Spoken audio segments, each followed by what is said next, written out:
Jsem velice rád, že vás mohu přivítat na výstavě obrazu paní Sehnalové Marcely. V kulturním programu vystoupí Miloš Pernica, pak by vám něco řekl o autorce a pak se svými básněmi vystoupí pan Henzel.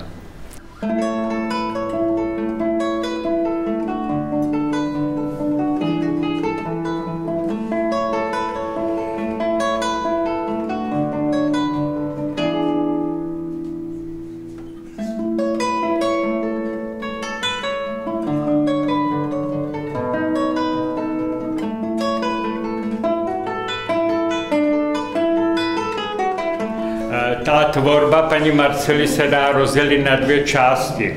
Jedna je to eukaristika, to jsou tady ty obrazy, to je stará antická technika, je to malba voskem. Ano, dřív se do toho přidávaly voskové pigmenty, to znamená barvivo. Dneska už se dostanou koupit voskové kostečky s barvou a ta eukaristika se dá tvořit různě. Toto je eukaristika, která je dělána žehličkou. Ano, málo který autor dělá na plátno. Většinou se dělá na papír, když začínají začátečníky, tak dělají na papír, aby to neskazili, když zkazí papír, tak to samozřejmě vyhodí.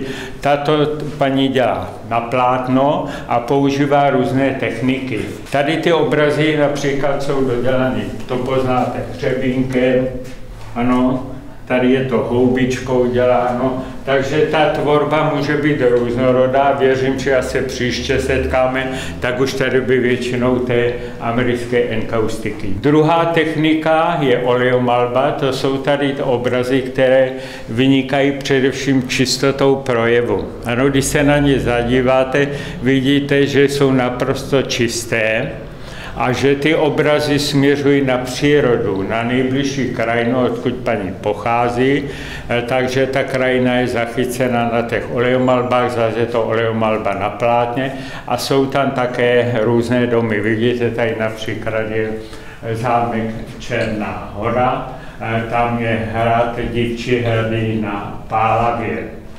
Paní Marcela je samouk, nestudovala žádnou výtvarnou školu, navštěvovala pouze kurzy výtvarné techniky, vystavovala například v Černé Hoře, v Milonicích a v dalších obcích. Pokud něco chtěla doplnit, rád jí předám slovo.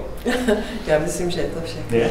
Takže já popřeju paní Sehnalové, aby se jí dařilo v práci, aby se rozvíjela, dělá také kurzy eukaristiky, takže když by někdo měl zájem o kurz, může se potom u ní přihlásit a ten kurz můžeme zde v Blancu uskutečnit třeba v této místnosti, pokud budou zájemci. Vám bych popřál krásný umělecký zážitek, ještě pan Henzel vystoupí se svými básněmi.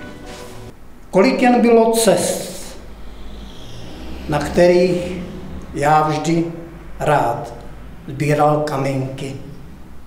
S láskou je pokaždé pohladím ty střípky života našeho.